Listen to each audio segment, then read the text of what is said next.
Olá, tudo bom por aí? Mais um Mulheres da Bíblia. Continuamos com os nossos estudos. Terminamos Crônicas, na verdade. Vamos entrar num livro novo, que é Esdras. Mas eu gostaria de que a gente meditasse um pouquinho em um versículo ainda no capítulo 36.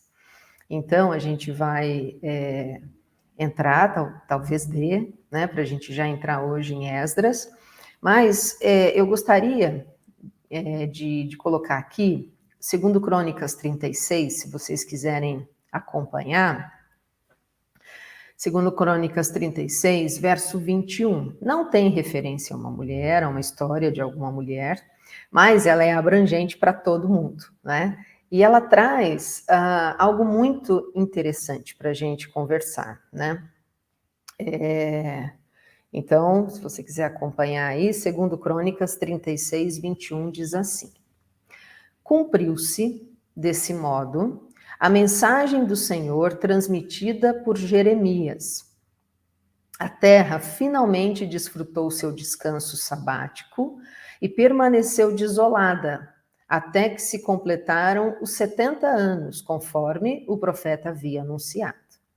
Então, a gente viu semana passada, né, o cumprimento ali da desobediência, né, a consequência da desobediência do povo de Deus, que acabou levando esse povo à destruição e serem levados cativos para a Babilônia. Então, a gente terminou nessa história, né? E eles não pouparam nem as mulheres, nem as crianças, nem os jovens, nem os velhos, ninguém.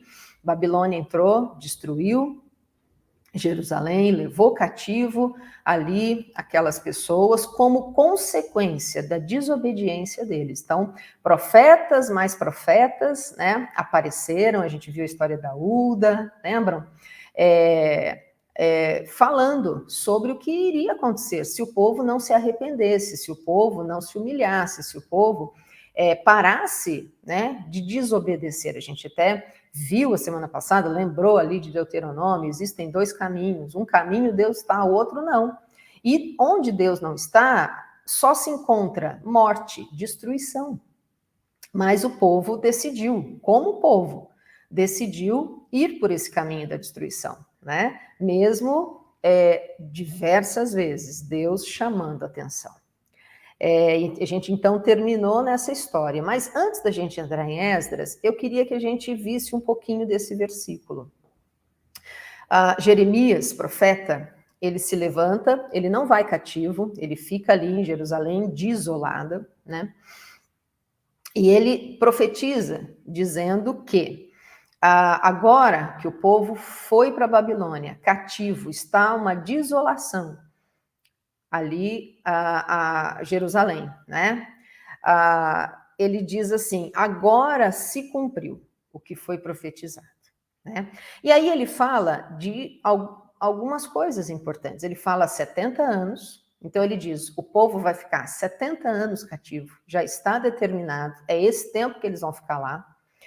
E por quê? Por que 70 anos, né?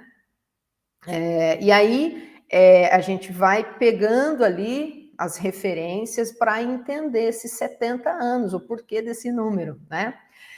E o próprio Jeremias, eu até anotei, tem várias referências, mas eu anotei Êxodo 23, depois se der você dar uma lidinha lá, em Êxodo 23, a explicação é que Deus, ele faz a terra descansar. Fala aqui, né? A terra finalmente iria desfrutar do seu descanso sabático. Olha que interessante. Lá em Êxodo, uma das orientações, uma das leis, né? Uma das leis que Deus entrega para o povo, dizendo: olha, eu vou dar uma terra, essa terra é maravilhosa, essa terra, vocês vão ser prósperos, vocês serão abençoados, eu vou fazer com que a chuva caia no tempo certo, que então vocês, né, aquele povo vivia basicamente daquilo que eles plantavam, dos animais. Então a terra para eles era a fonte de vida, de renda, de tudo ali, né? Então Deus fala: eu vou cuidar de tudo para vocês. Eu vou fazer com que tudo flua, com que tudo aconteça na melhor maneira possível, da melhor maneira, na verdade. Mas é importante vocês observarem algumas leis, vocês fazerem algumas coisas para que tudo vá bem, para que realmente a terra produza da maneira correta, vocês tenham colheitas abundantes, que não venham pragas, que não venham inimigos destruindo. Então, Deus, ele se compromete a abençoar aquela terra, mas chama a atenção do povo, dizendo: vocês precisam observar algumas leis. E uma das leis que Deus dá, isso a gente encontra em Êxodo 23, 10 e 11, diz assim: plantem e colham em sua terra durante 6 anos. Então Deus diz assim: vocês vão entrar na terra e vocês vão se estabelecer ali, vocês vão começar a plantar. Vocês plantam por 6 anos. Vocês vão plantar, vai produzir, né? Da semente vai produzir o fruto, vocês vão se beneficiar do fruto, vocês plantam de novo, e assim, né? Uma plantação normal. Por 6 anos. Verso 11. Mas no 7º, deixem-na descansar sem cultivá-la. Então, no 7º ano, não era para plantar nada. Era para deixar a terra descansar. E aí Deus explica a razão disso, né? Ele diz assim: assim os pobres do povo poderão comer o que crescer por si, e o que restar ficará para os animais do campo. Façam o mesmo com as suas vinhas e com os seus olivais. Aqui a gente vê algo muito interessante de Deus trazendo uma explicação para o povo, dizendo: a terra precisa descansar. Quem trabalha com terra sabe disso, né? Ou muda o tipo de plantação, né? Para que a terra se regenere, os nutrientes da terra, para que, se você planta, sem deixar a terra descansar, vai chegar uma hora em que a terra ela vai ficar uma terra ruim, uma terra que já não vai ter mais muitos nutrientes para fazer com que a planta cresça saudável. Então, é uma lei, né? É uma lei que todo mundo que planta, que trabalha com isso, sabe que é necessário. E Deus, que é o Criador de todas as coisas, sabe como as coisas funcionam.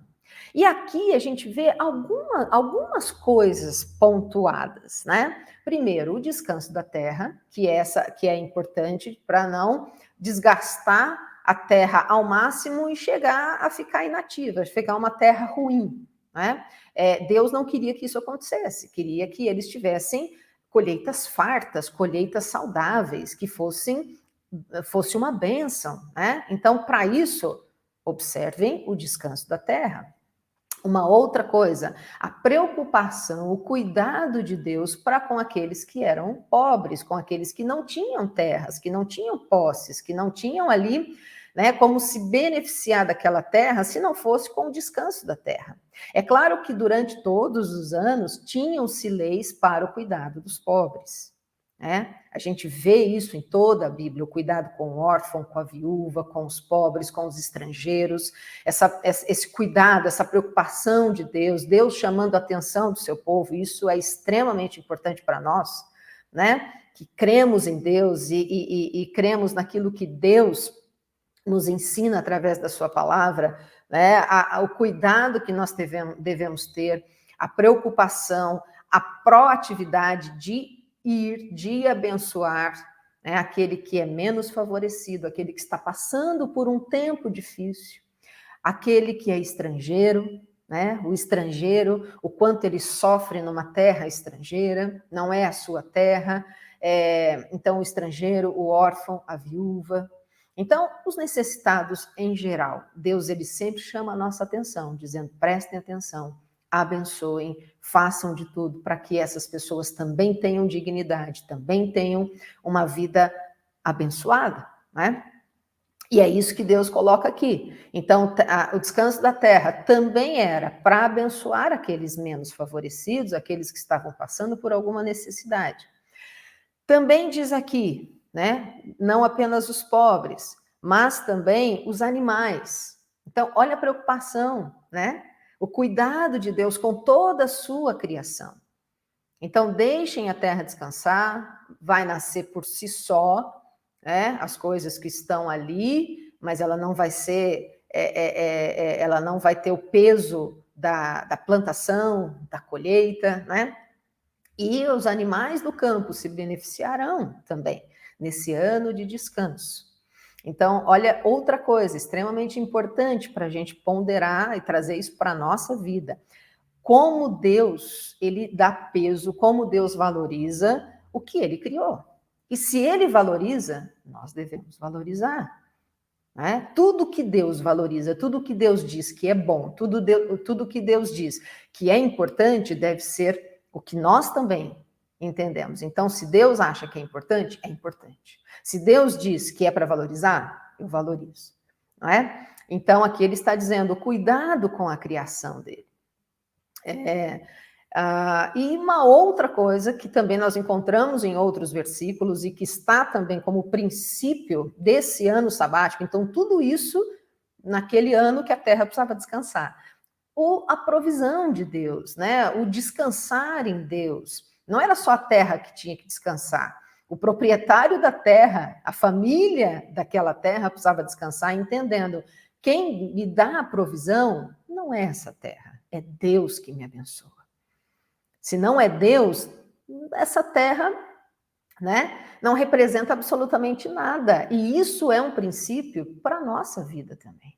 Se não é Deus nos abençoando, não é a força do nosso braço, não é o nosso trabalho, não é aquilo que nós resolvemos fazer ou deixar de fazer, porque Deus é Deus.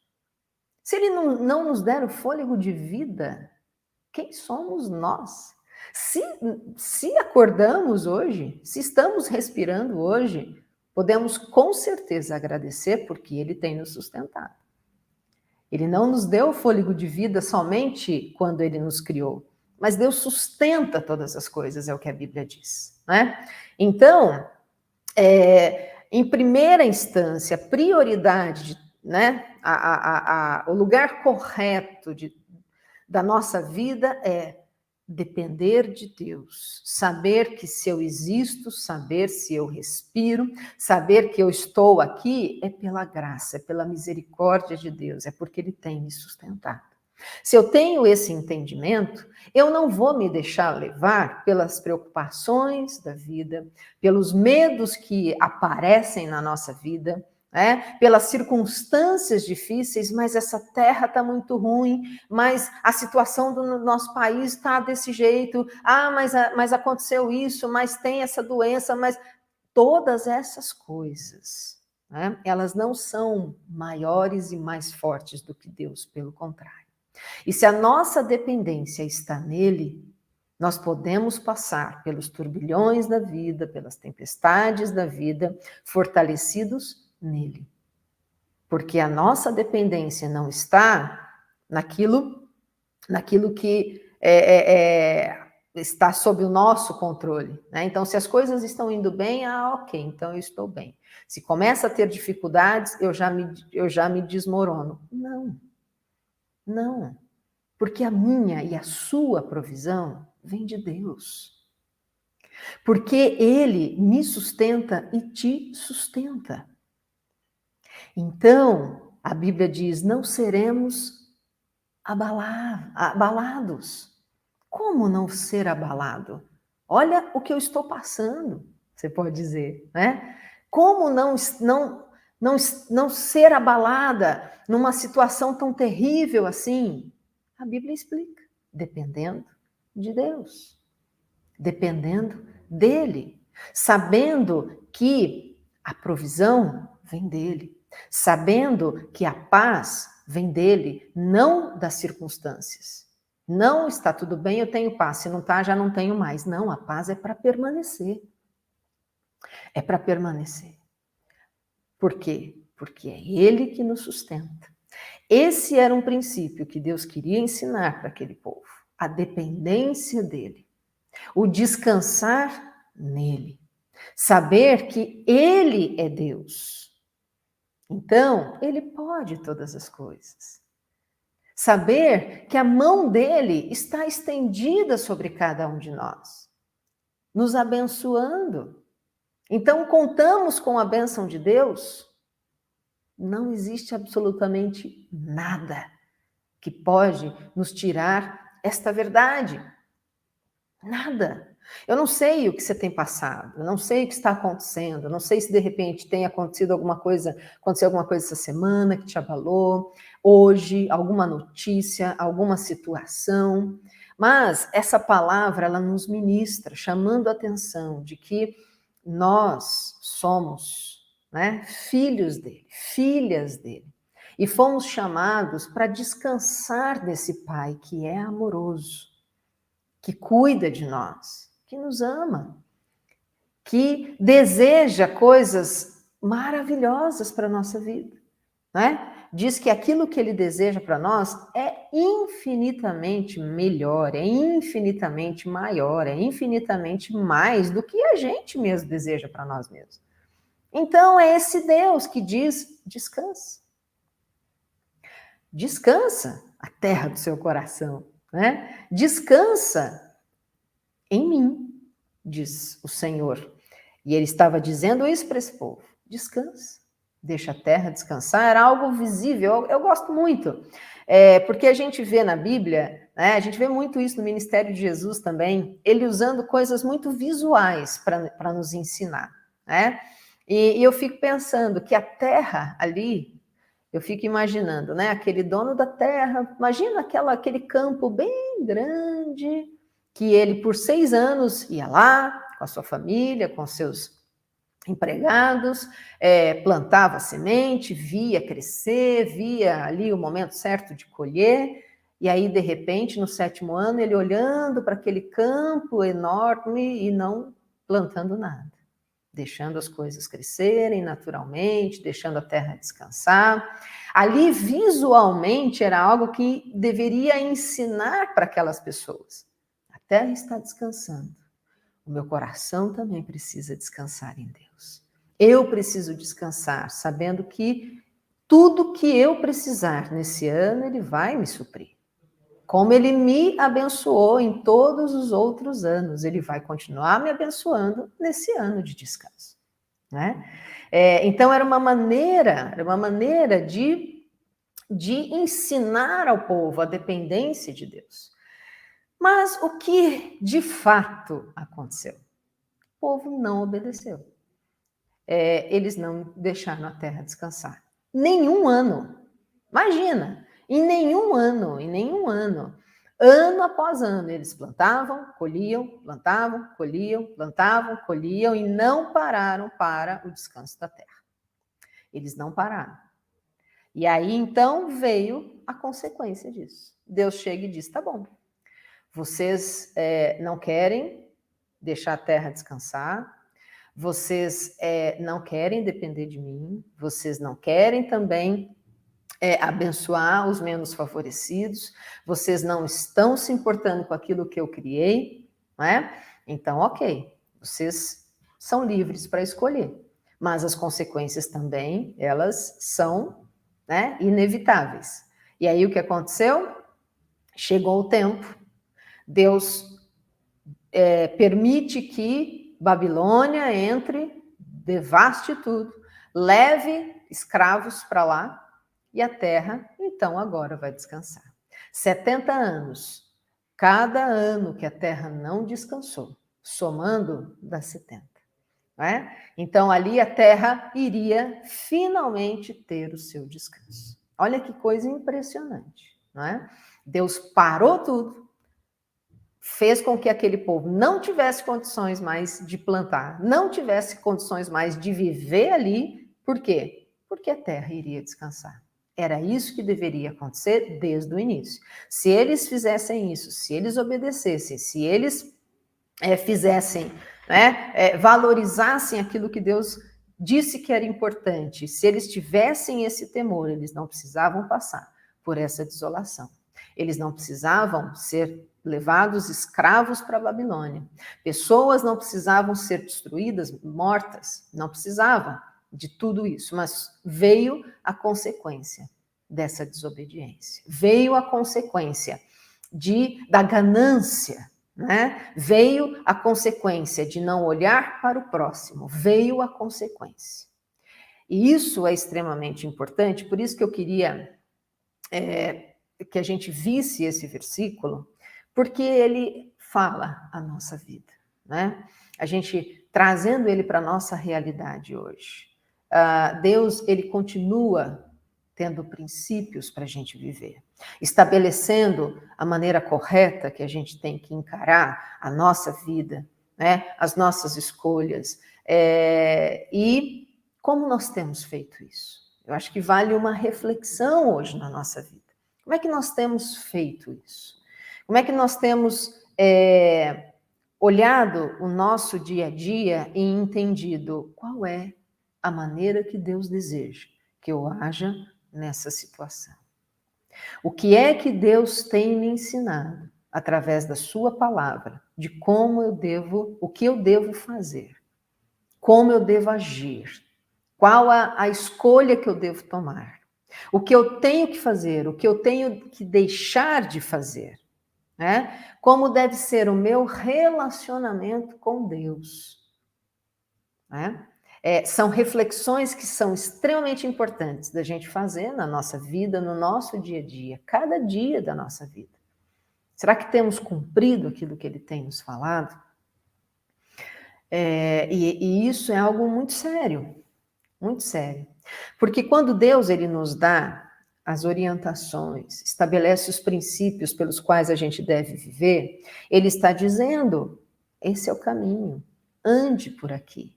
Aqui as bênçãos vão correr, vão te alcançar. Aqui é onde eu estou, então você vai encontrar toda a bênção, toda a prosperidade, toda a provisão, todo o amor, toda a paz, toda a alegria, tudo que nós necessitamos e que está em Deus. Porque tudo que nós necessitamos, nós encontramos nele, que é o nosso Criador. Então, quando Deus estabelece os princípios dele, de como a gente deve viver, ele está dizendo isso. Você quer ter uma vida próspera, abençoada, você quer ter uma vida plena, uma vida cheia de significado, né? Uma vida de propósito, é nele. Então, viva da maneira como ele tem te ensinado, como ele tem nos ensinado. E aí nós vamos encontrar todas essas coisas, né, que ele nos promete. Agora, se há escolha do caminho onde ele não está, então todas as coisas, né, toda a maldição, a destruição, a desolação, todo o mal, nós vamos encontrar ali. São consequências daquilo que nós estamos vivendo, né? E a gente tem essas histórias aqui que nós estamos vendo para ilustrar isso e para chamar a nossa atenção, para nos fazer refletir. Talvez, em alguns assuntos, muitas de nós devemos aqui parar e falar, espera, eu não tenho vivido da maneira que eu sei que eu deveria viver, da maneira que Deus me ensina a viver, então, nesse momento, eu paro. Eu me arrependo, eu busco arrependimento nele, né? Eu busco o perdão dele, eu busco a restauração dele e vou mudar, vou caminhar no caminho, né? Proposto por ele. Davi dizia aí, Senhor, sonda o meu coração, de repente eu não estou vivendo aquilo que eu deveria viver. De repente eu tenho permitido entrar no meu coração valores, entendimentos que não são os seus. Então, sonda o meu coração. Vê se tem algum mal, se tem alguma coisa errada. E aí, me mostra que eu preciso me arrepender, eu preciso que isso mude. E aí ele ainda fala, aí me guia pelo teu caminho eterno, quer dizer, me tira dessa situação de mal, me tira desse engano, me tira de onde eu estou andando, que o Senhor não está, e me leva para o teu caminho. Me leva para o caminho eterno, me leva para o caminho onde o Senhor está, me leva para o caminho da vida, da bênção, o caminho pleno, onde nós podemos viver essa vida profunda com Ele, essa vida maravilhosa com Ele, não é? Que em nós, cada uma de nós, seja encontrada obediência em nome de Jesus, né? Que aquilo que Deus nos fala é aquilo que o nosso coração arde em fazer em nome de Jesus. E que o nosso coração seja um coração bastante rápido para se arrepender se algum caminho mau começa a aparecer aí na nossa vida, né? Começamos a trilhar aí na nossa vida. Que em nome de Jesus, hoje seja um dia, um tempo muito especial, onde o Senhor traga restauração para muitas de nós. Que o Senhor mude mesmo, sabe? Muitos desse caminho, esse caminho mau para um caminho eterno, para o caminho de vida. Ele tem coisas tão maravilhosas para a gente viver. Não permita que estas coisas sejam roubadas. Não permita não viver aquilo que Deus deseja que você viva. Em nome de Jesus, em nome de Jesus. Que Ele nos ensine a descansar, que Ele nos ensine a depender dEle, que Ele nos, cada dia mais, nos dê um coração sensível. Não um coração de pedra, mas um coração sensível à necessidade do outro. Que nós possamos estar atentas e valorizar aquilo que Deus valoriza. Em nome de Jesus. Vamos orar para a gente terminar? Senhor, muito obrigada, Pai, muito obrigada pelo teu infinito amor, muito obrigada pelo teu cuidado por cada uma de nós. Muito obrigada, Senhor, pela tua palavra que nos exorta, que nos corrige, que nos alimenta, que nos sustenta, que nos orienta, que nos guia. Senhor, muito obrigada. E, Senhor, em nome de Jesus, eu oro para que o Senhor visite o coração de cada uma de nós aqui, trazendo, Senhor, a transformação necessária, a restauração, trazendo, Senhor, também o ardor cada vez mais profundo, sabe, o desejo, Senhor, de te conhecer mais, de ir de uma maneira mais fundo, Senhor, na tua palavra, no relacionamento com o Senhor. Nos leva a viver, Senhor, de maneira plena, abundante, aquilo que o Senhor tem para cada uma de nós vivermos, em nome de Jesus. Amém. Amém, queridas, que Deus abençoe cada uma de vocês e, se Deus quiser, semana que vem a gente se vê. Tchau, tchau.